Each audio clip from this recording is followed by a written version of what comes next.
Welcome back to Murder in the Black. It is your host, Steph. And I'm MD. Let's go ahead and get into our true crime case for today.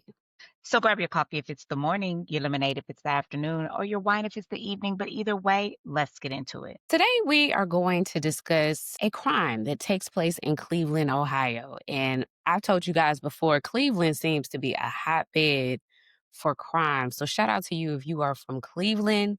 And we're doing two cases in one. So MD, do you want to tell us about the story of Timothy Russell and Melissa Williams? Yes, before we trace to the events that happened on November 29th, 2012, let's get to know a little bit more about Timothy and Melissa. We don't have a lot of information about them, but what we do know is that Timothy Russell was 43 at the time of this incident. He had known hardship well. He was, convicted of stealing property, robbing, people. And he was not at all new to the justice systems. By all accounts, he was definitely a man trying to navigate, what Steph said, this tough city, Cleveland. And he was homeless, often looking for a hot meal, a place to sleep. He was just kind of like out on the streets, just doing what he needed to do to survive, honestly. And Melissa Williams was not too different. She was 30 years old at the time. She lived in the Norma Hers Women's Center, and she also struggled with homelessness, but she also battled mental illness. And, Steph, I want to pause right here before we dive a little bit more into Melissa, because I think oftentimes there's this misconception that you're homeless because of something you did wrong, something, didn't pay bills right, or, was on drugs. Oftentimes, mental illness is one of the primary reasons why people find themselves homeless. Would you agree? Yeah, I actually just listened to a podcast, and maybe one day I'll come on here and tell you guys the podcast I listen to. I love documentaries and people giving their real life accounts. It was a crime that took place in a area where there was a lot of homelessness, and they called the places encampments. What happens, since a lot of legislation is going on right now, particularly about homelessness and encampments by encampments, I mean camps that homeless people basically build. It's like a little tent city, if you will.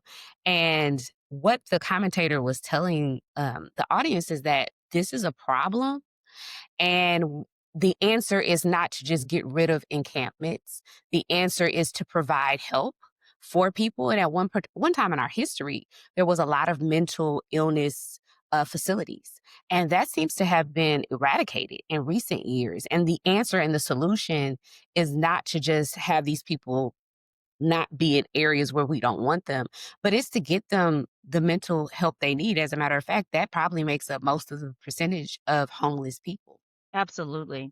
Well, Melissa battled mental illness, and she, as a result, battled substance abuse and was staying at the Lutheran Metropolitan Ministries the night that she actually met Russell. So you have two people who, by all accounts, don't have any real connection other than they're homeless, they're looking for a place to stay, they're always seeking a hot meal, and they run into each other at a shelter. And the two of them hit it off, and they, just kind of become companions in this fight to just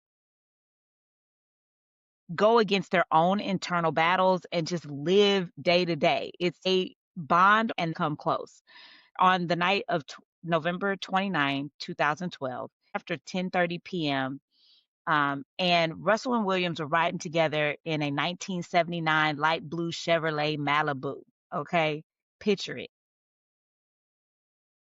driving down the streets with the windows down, and they're headed downtown to pick up some hamburgers. They got some money, enough money to get them something to eat, and they just wanted to go fill their bellies.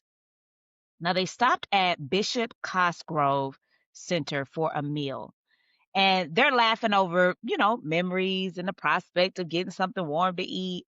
And then all of a sudden, I mean, just keep in mind, this is a 1979 light blue Chevrolet Malibu. The car backfires. And I believe, Steph, you talked about in one of the cases where a car backfires and it makes a sound that is eerily similar to like that of a gunshot, right? And so they pull the car over onto Ontario Street, and that sound, that backfired sound, which truly, when you understand what it is just an ordinary aging engine, triggers chaos. Plainclothes officers standing near Cleveland police headquarters thought they heard obviously gunshots and they radioed shots fired. Instantly, what should have been a simple traffic stop morphed into a high speed chase. 62 cruisers joined in sirens blaring as Russell sped off at times, reaching 100 miles per hour. Nearly every law enforcement agency in the region, Cleveland PD, East Cleveland, Cuyahoga County Sheriff's Office, Ohio State Highway Patrol, even RTA Transit Police, which just say the transit police are the am I right? That's the bus people. That's the people in the Right. city. What are they doing? Like, I don't feel like y'all Girl, they equipped to handle that. listen, they got excited. They were like, "Ooh, let's go." Right. Give me a reason. Russell gripped the wheel out of fear, not aggression, and William raised her hands, trying to calm him. But in a heartbeat, suspicion turned to terror. Throughout the chase, officers gave false live reports on the radio broadcast. Perhaps the most crucial of these false reports was a statement by one of the officers saying that one of the suspects was pointing a gun from the window of the car, when in fact, Russell was putting his hand out of the window to signal to officers to stop firing at them. At the time, he was wearing black gloves and was holding a red soda can. It's really interesting the reaction of the officers. And if you're an officer, I just want to know, what is the protocol if you hear what you believe to be shots fired? Do you go out and investigate armed? I mean, it seems to me, and granted, I'm just a civilian, so I don't know, but wouldn't you go out maybe armed to investigate? Was that a shot fired? Take your partner with you, take several officers. It just seems they reacted aggressively. I don't know, because I don't know the protocol. Could be, could not be. Yeah, Steph, I agree. It seems like such a very aggressive response. I do think you have to have a very emergent response, obviously, because if it really is, in fact, shots that were fired, Right, you and civilians' lives are placed in danger, and that's very literally your job description. And right, so, but I feel like we're on this like high speed chase, like everybody's involved chasing this one car, and I don't know. I'm wondering, like, is there anything else we could have done to de-escalate? You know? right. Yeah. Yeah. After weaving through city streets, highways for about 22 minutes, the chase ended at Heritage Middle School in East Cleveland. 13 officers surrounded the Malibu. One of them fired the first shot, then another. The shooting lasted 8 frenzied seconds. Over 137 rounds ripped through windshield and door, 23 striking Russell, 24 hitting Williams. No weapon was ever found in the car. Officer Michael Burlow leapt onto the hood and unleashed 15 of those bullets at point blank range. By the time the firing stopped, every shot that echoed against the school walls had sealed 2 lives. What's interesting here is, and you guys tell me, MD, you can chime in, but this is a question. And y'all know I'm gonna come up with a question inside of the case every single time.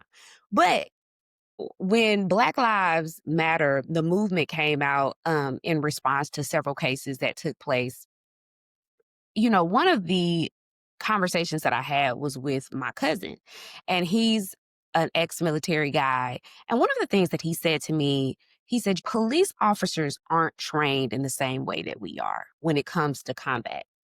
because they aren't used to aggressive situations. 9 times out of 10, most officers don't even face anything throughout the lifetime of their career that would require them to act very aggressively, like a situation like this.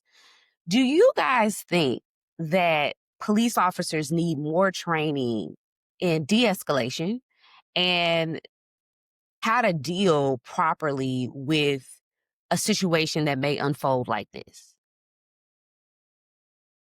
Very interested to see what our audience says about this step. For me, I think that you never can go wrong with getting more training. I mean, as an attorney, I have to get so many credits a year to continue my license to practice in the state of Texas. And if as long as I'm going to be an attorney, I've got to get I got to get that training. So it's never going to be, it's no harm in being trained. But I think I would love to see officers get more training in the way of real life situations, like almost like mock trial in a sense, like not trial. I'm going to maybe take some of these cases, like Timothy Russell and Melissa Williams' case, and we're going to paint the same scenario. Backfires. Here are the different types of ways that you should react. Like, here's and so it's like on the job kind of real experience. And they may never, like you said, go through some of these experiences. They may never encounter this, but in the off chance that they do, they're prepared. And I think it's always better to be, in sport as a former athlete and someone who has children who are athletes. We always tell them, if you stay ready, you don't have to get ready. So don't wait for your number to be called before you're like, oh, okay, let me get it together. I think oftentimes these officers are like, "Oh, shoot, there's a gun. Oh, shoot, I think there may be a situation." And then they're reacting not out of, "Yes, I remember what my training taught me to do in this situation. I remember if I have a situation similar to these circumstances, I should do X, Y, and Z." And it becomes almost rote type of memory. Like, I just know because I've done it, I've practiced it. I know exactly what to do.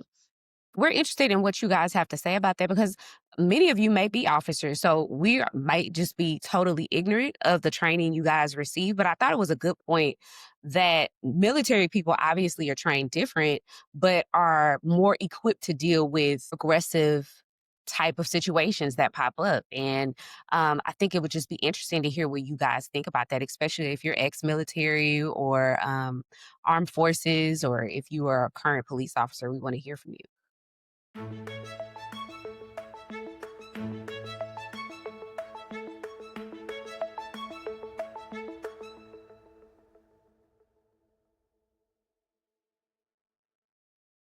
What happened in the investigation, MD?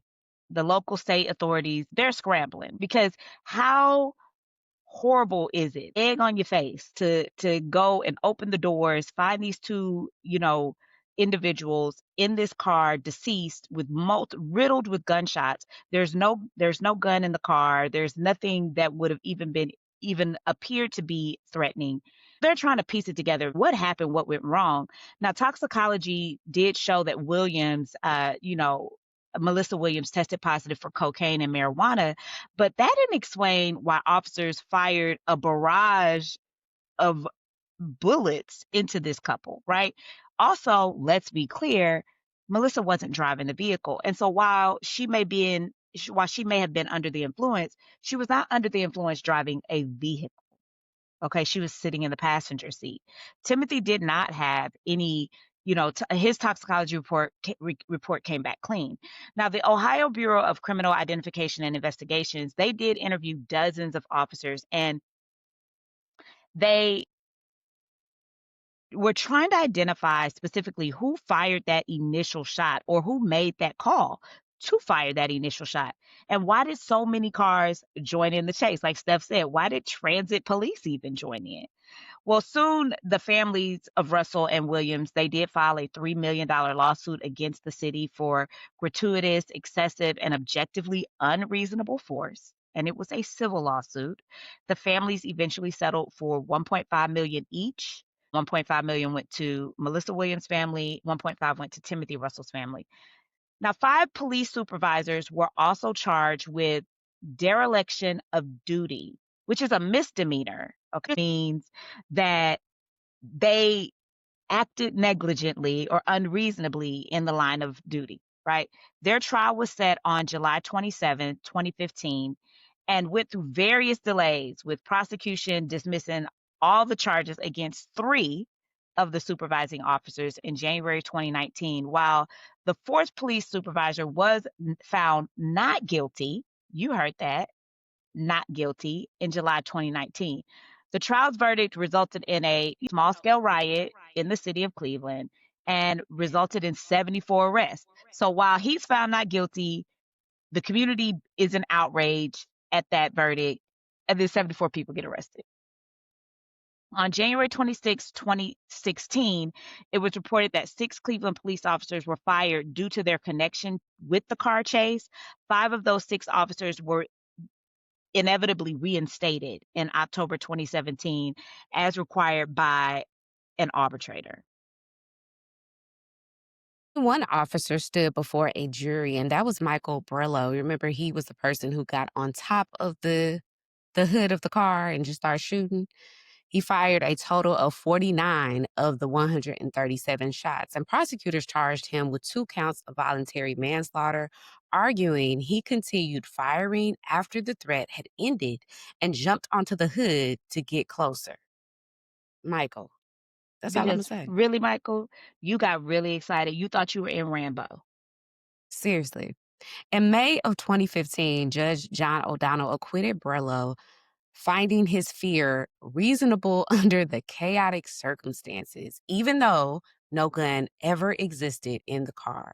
The verdict ignited peaceful protests downtown, many led by Black Lives Matter activists who saw this as a systemic failure in use of force policy. And Steph, really what I want to say about this whole finding the fear reasonable, like, because while I will tell you, if you saw my face when Steph said that, finding the fear reasonable, I really rolled my eyes. But I want to make sure that we understand the legal definition of reasonability, right? So they're looking at, would an ordinary person, and not an ordinary person, you and me, but an ordinary person that is similarly situated to the defendant. So the defendant in this case is Michael Brello. Michael Brello is a police officer who is in the middle of a car chase where he heard what he believed to be a gunshot. Okay. In that moment, he believed that there was a person firing a gun outside of the window when Timothy Russell had his hands out of the window. So the judge is determining, or the trier of fact, and in this particular case, the trier of fact was the Judge O'Donnell, is determining whether or not a person similarly situated to Michael Brello had a reasonable fear, which caused him to then fire back. Now, while you and I may sit in our seat and say that was very unreasonable, he believed that it was.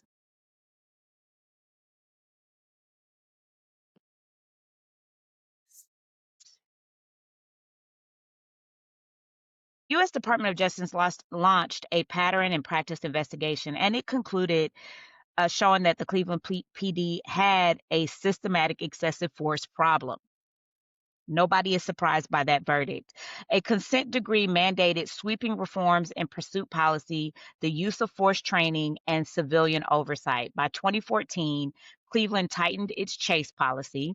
Officers could pursue only violent felony suspects or those driving under the influence, a direct legacy of the deadly night that occurred in November of 2012.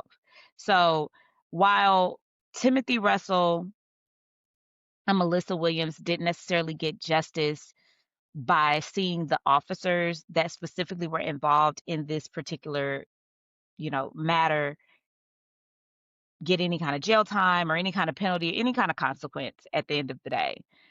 There was some change and some reform that did come through policy. And while that's not always the best, we, you have to, I guess, be excited that there was something. Yeah. I mean, that's at the end of the day, that's all you truly can do because there's obviously a very large amount of injustice that was here because, like we say in other cases, you can't bring those two people back. It's just a semblance of justice. It's unfortunate, but those people who were responsible, they have to live with that, whether they choose to justify it or not. Life was lost. Absolutely. Well, Steph, we're going to turn now to our second case.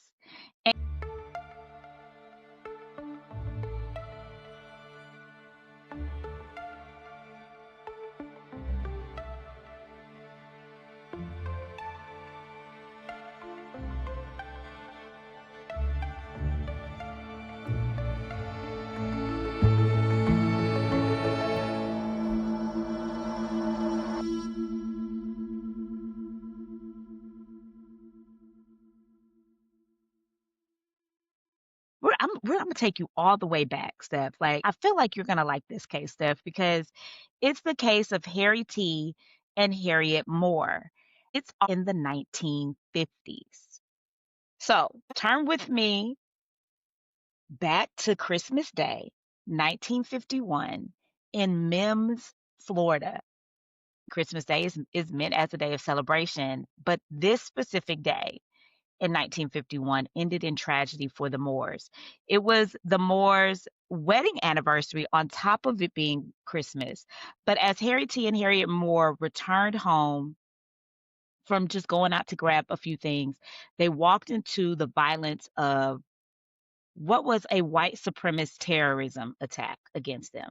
Harry T. Moore. He was born in 1905 in Mims. He became a teacher, a principal, a fierce NAACP organizer. In 1935, he launched the Brevard County's first NAACP chapter. And by 1941, he was the president and executive director of the Florida State Conference. Under his leadership specifically, the NAACP swelled to over 10,000 members across 60 branches statewide. When I say this man was on his big one, doing the civil rights thing, he was doing it. And his wife, Harriet Moore, was not far behind. She was a devoted sixth grade teacher at George Washington Public School, and she quietly equipped her students with treasures and loves for authors and readings such as W.E.B. Du Bois, Mary McLeod Bethune, Zora Neale Hurston, Langston Hughes, and she even had an ebony magazine that was hidden beneath her desk. The Moores had their first daughter in 1928 and moved into their own home with an acre of land given to them by Harriet's parents.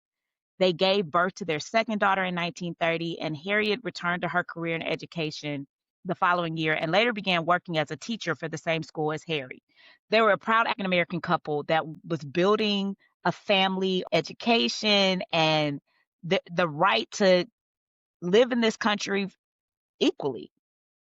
Together, the Moores embodied education, activism, marrying scholarship to direct action. In the wake of Smith versus Allwright in 1944, which dismantled all white primary elections, Harry founded the Progressive Voters League of Florida.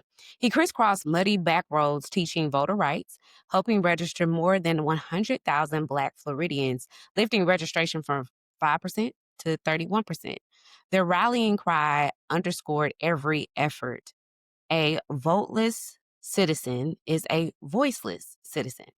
The Moores dug into a 1949 case exposing torture and perjury that sent two men to death row and a teenager to prison in Lake County, Florida, a place where the Ku Klux Klan holds sway and fear rules the Black community. And I want to stop here because I'm a historian at heart and love history. And we're talking about the South. I know some people don't believe Florida is the South, but wake up, it is. And the Ku Klux Klan is dominant throughout the South. And not only were they dominant, but they bled through law enforcement. They were a part of law enforcement. They were your judges, they were your police officers. Imagine the fear that our ancestors had to deal with because the very people they say will make you safe are the very people who are committing injustices against you. Four young Black men would soon find themselves accused of a crime that never happened. How often have we heard this story that just keeps repeating? And it's going to keep repeating until we learn from our history. This triggered a wave of terror that still echoes today. A 17-year-old white woman arrives home bruised and beaten. Her husband, fearing punishment from her parents, fabricates a story. She was raped. Word spreads, and within hours, police arrest three suspects: 16-year-old Charles Greenlee and war veterans Sam Shepard and Walter Irvin.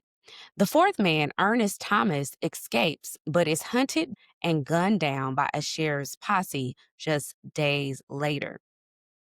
Despite having no evidence, Sheriff Willis McCall, notorious for brutalizing Black residents and supplying them as cheap chain gang labor to local citrus growers, rounds up the three. They face an all white jury, hungry for conviction. MD, what happens after that? A mob of 500 armed white men hunts the accused. And when the prisoners can't be found, the mobs form a caravan, 200 cars barreling into Groveland's back neighborhood, shooting through windows and setting homes on fire. Panic spreads. Governor Warren finally sends in the National Guard to restore order, but not before lives, livelihoods, and people's treasure have been shattered. And in McCall's custody, Shepard, Irvin, and Greenlee endure savage beatings. You can only imagine. We've seen it depicted in movie screens, we've seen it on TV, we've read about it in our books, but just imagine the outrage of somebody who already just does not like you because of the color of your skin, believes that you did something horrific to a young white woman and was trying to escape for that. They brutalized these boys. And investigators, and I want to make sure that I say that they're boys because they were 16 years old. Investigators later revealed that they were forced to stand on broken glass, hands roped overhead to a metal pipe. Still, they refused to confess to a crime that they didn't commit. The courageousness, Steph, of these young boys to stand on principle and say, do what you will with my body, but I will not confess to this crime. With no real proof, the deputies manufactured a testimony and planted evidence. An all white jury convicts them. Shepard and Irvin receive death sentences, and Greenlee, just 16, gets a long prison term. Now, the NAACP steps in. Okay, attorney Franklin Williams, he appeals Shepard and Irving's conviction all the way up to the United States Supreme Court. And in May 1951, in a landmark decision, the High Court overturns the verdicts. Justice seems to be within reach at this point, but the fight is far from over. In November 1951, Sheriff McCall appears to be on board with the United States Supreme Court and send Shepard and Irving back to Lake County for a new trial. However, he doesn't take them. He drives them off the road under the guise of an escape attempt and opens fire. Sam Shepard dies in the car. Walter Irvin, shot multiple times, survives. When Irvin regains consciousness, he tells the truth. McCall parked the car, dragged them from their seats, and shot point blank. Still, no murder charges follow. To let you know, we're switching back to real time. We're telling you what happened before, and now the Moores have dug into this case and are calling for action. Now, their calls for justice go unheeded. Lake County's power structure remains unshaken, and the Klan's terror goes unpunished and unchecked. The Groveland Four were victims of a lie that exposed the lethal machinery of racial terror. When the U.S. Supreme Court overturned the convictions in 1951, McCall fatally ambushed Sam Shepard and wounded Walter Irving during their transfer. Harry and Harriet pressed for the sheriff's removal and murder indictments. None were ever brought. At 12:04 a.m. on December 25th, 1951, a homemade dynamite device detonated underneath their bedroom floor. Harry was killed instantly, and Harriet survived the blast but succumbed to her injuries in just 9 days. Their two young daughters, Evangeline and Annie Rosalie, awoke to find their home in ruins and their parents gone. Since the night of the explosion in 1951, five separate criminal investigations have been initiated and completed. Each probe peeled back another layer of secrecy around the Moore homicides, but none delivered justice. The first investigation began almost immediately, an FBI led effort from that very night through 1955. And a quote from that investigation said, "We combed the scene, we interviewed dozens, yet prosecution proved elusive." Did it? Did it prove elusive? Of course it did. Well, the second inquiry unfolded in 1978. It was driven by the Brevard County Sheriff's Office and State Attorney's Office. Nothing came of that. In 1991, the Florida Department of Law Enforcement reopened the files. A fourth round came in 2004 under the Florida Attorney General's Office of Civil Rights. Finally, in 2008, the FBI returned once more under the Department of Justice Cold Case Initiative. Across those five investigations, evidence pointed to four high-ranking KKK members in Central Florida. Earl J. Brooklyn was a renegade. He had floor plans of the Moore home and was recruiting volunteers for the bombing. His close friend, Tillman H. Curly Belvin, was likewise notorious for brutality. Joseph N. Cox entered the picture in a deathbed confession. He confessed on his deathbed from Edward L. Spivey in 1978. Under the weight of a late stage cancer, Spivey named Cox as a co conspirator. Cox took his own life on March 30th, 1952, just one day after an FBI confrontation. Belvin and Brooklyn both died of natural causes in 1952. The latter on Christmas Day, exactly 1 year after the bombing. No one else stood trial. No other arrests were made. From start to finish, all of those investigations, while they may have told us who did it, did not result in any jail sentence, did not result in any convictions, did not result in any arrest. Let that sit with you. And I just want to say, like Steph, let it sit with you that that happened in 1951. They did five different investigations that went all the way through 2008, and we still couldn't arrest anybody. We still couldn't bring any kind of justice. But what I will say is that from start to finish, Harry Moore's civil rights work made him a target for the Klan. And despite half a century of investigations, the Department of Justice quietly closed this federal file in 2011. Evangeline Moore spent her life demanding accountability. Now, Evangeline Moore was their oldest daughter, and she lobbied for local and federal agencies only to encounter bureaucratic resistance and official silence. In 1999, Florida did reopen the case. Harry and Harriet Moore became the first martyrs of the modern civil rights movement. Their lives remind us that freedom is hard won and often paid for in blood.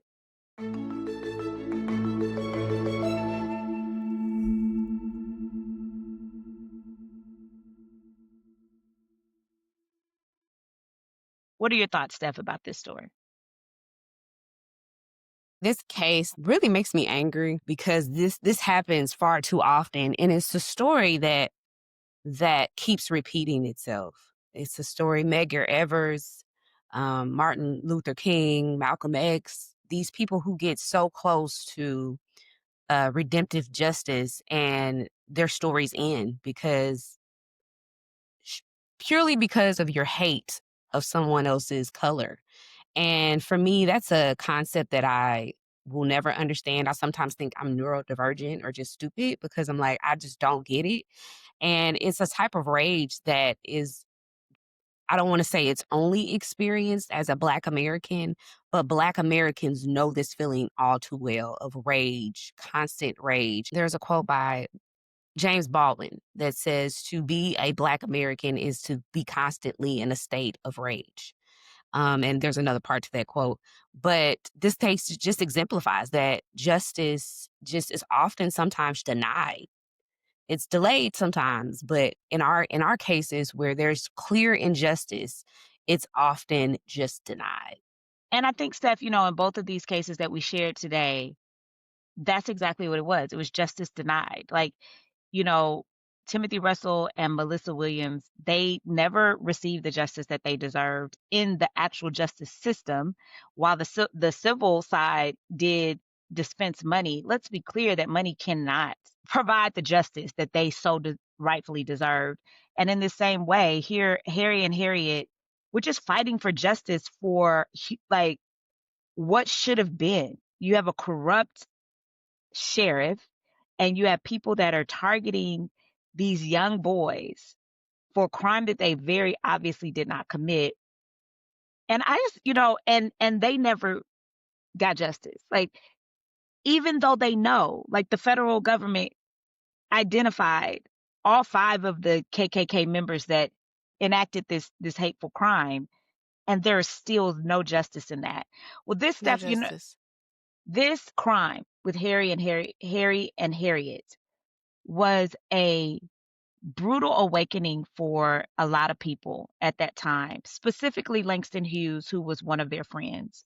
And he actually wrote um, some words to say at their eulogy, and I wanted to read it here. He said, "When will men forsake of peace and for democracy?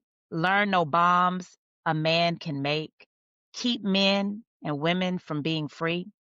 And this he says, our Harry Moore, as from the grave he cries, no bomb can kill the dreams I hold, for freedom never dies." And that's by Langston Hughes. Well said. We want to encourage you guys to let us know what you think about these cases. If you're from Cleveland, this was somewhat a recent case. So let us know if you heard about it or if you participated in any of the protests. Were you the 74 who got arrested? I mean, Let us I'm gonna be a know. little nosy. I want to know, but definitely want to know if you knew about the case of Harry T. and Harriet Moore. Probably if you are a big civil rights buff, you did hear about this particular case. I want to say rest in peace to Evangeline and Annie's parents, and as they continue to do that work, their activism was not in vain, even if it didn't lead to someone being arrested. But I did want to read last week's comments. We had a case last week that was about a feud between two neighbors, and you guys definitely came through with engagements. Anytime we have people who respond and leave a takeaway or a comment, I always want to read them. And I'm not going to add anything to it, but I'm just going to read it. Jasmine C.L. Prince said, I don't think he could have done anything differently. And that's Charles, by the way. She said, I feel so bad that he had to live with that for the rest of his life, and that Mark's children have to grow up without their father. But Charles did everything right. Got it. Bossy Lady said, I think I would have hired a management company to either rent out my house as an Airbnb or just to keep an eye on it weekly or 5 monthly so that my neighbor's junk on my property would have been picked up a lot sooner. Maybe after the first week when they gave him that time to get his stuff off their property and it didn't happen, I probably would have went to the court to start the legal process of eviction. And lastly, I think Charles had to do what he had to do to protect himself. Understood. When Winter said, love the show. However, please, please, please stop giving pit bulls the unfair name. No dog unless wild is vicious. The owner is what makes the dog vicious. I had two boys, one I found on the street after losing a dog fight. I had to fight to prove that I found him and that I wasn't the owner. After 3 months, I won him in court and was told that he was dangerous. He was not unless you were a man. My neighbor's small children every day would come and visit and pull his tail and ears, and he didn't growl. I want to say to you, Winter, by no means were we trying to say that pit bulls were vicious, but definitely I agree. Pit bulls get a bad name, and that's definitely why I hearted your response, because I think we have to keep in mind, I'm a dog lover, we have to keep in mind not to give dogs a bad reputation. It is, in fact, the owners that make them vicious. So thank you for that point, Winter, and adding your 2 cents. I agree. And I used to watch this pit bull show on the Animal Discovery Net. It was like, these this family that owned pit bulls, and they rescue pit bulls, and they showed how loving pit bulls are. They used to be like the nanny dog, like back in like the UK or whatever. Like that was the dog that would, be Be with the responsible for kids. with the kids. And I do think that it is when you're 1000% right. Like it is the owners, and pit bulls can be fiercely loyal, protective, and loving. So Yes. thanks for Thanks, correcting us, Winter. girl. All right. Tim said, I hate that a life was lost in this whole ordeal, but I'm glad that it was Mark's life and not Charles. Mark was wrong on so many different levels, and he didn't take any responsibility for that. He saw Charles as weak and would have kept going or even killed Charles if he didn't defend himself. We have to know how to control and regulate our emotions as adults. Yes, Tim, Clock definitely that. Hey, agree. yes. DeWitt, shout out to DeWitt. He's one of our listeners that always comments and supports. Says, this was clearly self defense. Nothing could have been done differently. Mark's approach was incorrect. He was establishing dominance over Charles.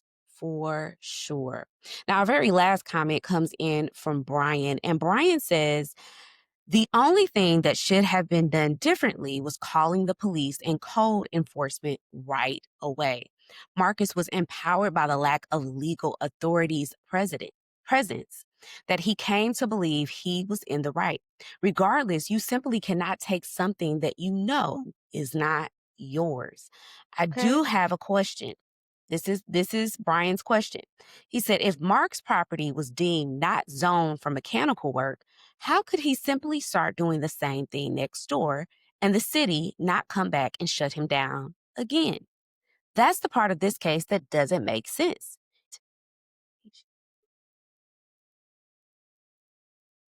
He shouldn't have been able to because zoning would not have changed from the house to house. MD, do you have anything to say? And he's right. Like he's absolutely right. And what happens is that in communities where law enforcement is not, really present, and they just kind of let things happen, they're not out there, they're not trying to enforce anything. They only go out there if there's a call. This is the kind of thing that happens. And so somebody probably called in a tip on him that got him kicked out of that one place. And then he just moved it, and nobody had called in on him yet. When all these comments where people are saying, they should have called code. They should have called law enforcement. They should have called somebody. They're absolutely right, because that's why he got kicked out of the first place, is that somebody called in and called a tip. I'm not saying that I know that for a fact, but I'm saying like in communities like this, that's what it is. These law enforcement officers are not patrolling that kind of nuance. They're just not. That makes sense. And if you remember in that case, Brian, a lot of people within his neighborhood didn't want to say anything even about him running an illegal chop shop. It was this code of silence where no, you're not doing right, but you're good with us type of things. He fell through Absolutely. the cracks. I want to say thank you so much. I think the engagement since the second part of the season has been phenomenal. So if you want to get your takeaway or your comment featured, all you have to do is drop a comment on Spotify, or you can simply DM us. You can do that on Facebook or Instagram, or leave a comment on YouTube. I look at all of the comments. I respond to you guys. And if you are interested in leaving us a review, you can also do that on Apple Podcasts or Spotify. We want to encourage you guys to continue to engage, but more importantly, we need you guys to follow and subscribe. If you're on YouTube, you can go over there and subscribe to us. Until next time, this is Murder in the Black. See you next week.